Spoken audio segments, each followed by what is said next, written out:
नीतीश सरकार को बने 1.5 महीने भी नहीं हुए हैं कि बिहार के सियासी गलियारों में यह सवाल उठने लगा है कि क्या गिर जाएगी नीतीश सरकार।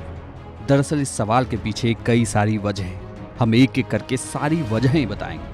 हालिया वजह की बात करें तो अरुणाचल प्रदेश में जेडीयू के 7 में से 6 विधायकों का बीजेपी में शामिल होना है, जिस पर जेडीयू ने कड़ा विरोध जताया। अरुणाचल प्रदेश का जो घटनाक्रम हुआ है, जिसमें से पार्टी के 6 विधानसभा सदस्य को भारतीय जनता पार्टी ज्वाइन कराई गई है, उस पर पार्टी ने गहरा क्षोभ व्यक्त किया। ये गठबंधन की जो राजनीति है,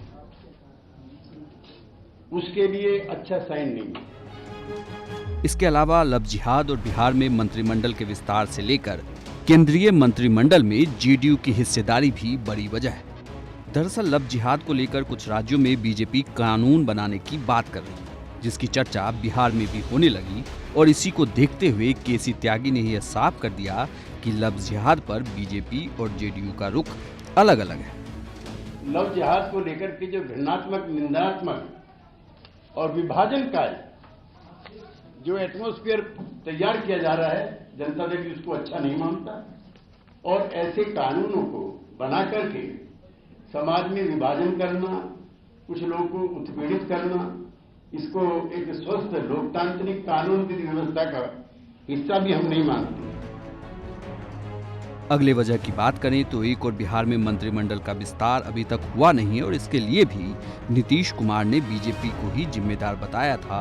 तो वहीं केंद्रीय मंत्रिमंडल में हिस्सेदारी को लेकर भी जेडीयू अब मांग करने लगी। इस मांग से साफ है कि जेडीयू जो बिहार में गठबंधन में दबाव महसूस कर रही थी, नीतीश कुमार ने राष्ट्रीय अध्यक्ष के तौर पर आरसीपी सिंह को चुन इस दबाव को कम कर दिया।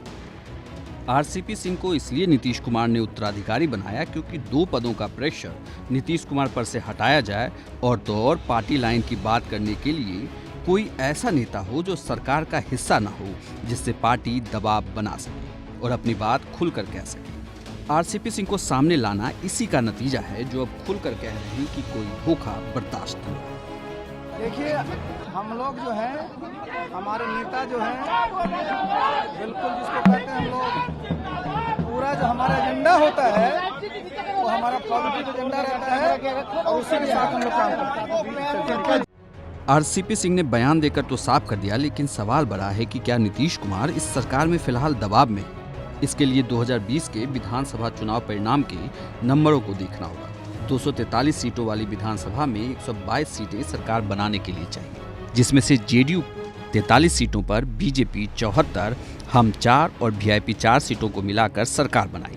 वहीं RJD 75, Congress 19, CPIML 11, AIMIM 5, CPM 3, CPI 2, independent 1 ने सीटें जीती।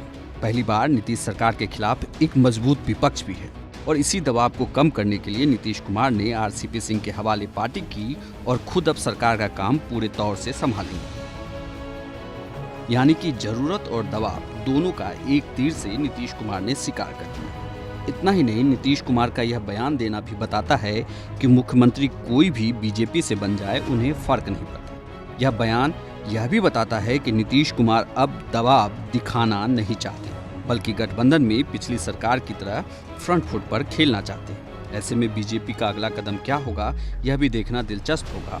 और तो और क्या बीजेपी इतनी सीटों के साथ भी बैकफुट पर आ जाएगी, यह सवाल भी बड़ा है। तभी तो इन कारणों की वजह से सवाल उठता है कि क्या बीजेपी और जेडीयू के इस तकरार में क्या गिर जाएगी नीतीश सरकार।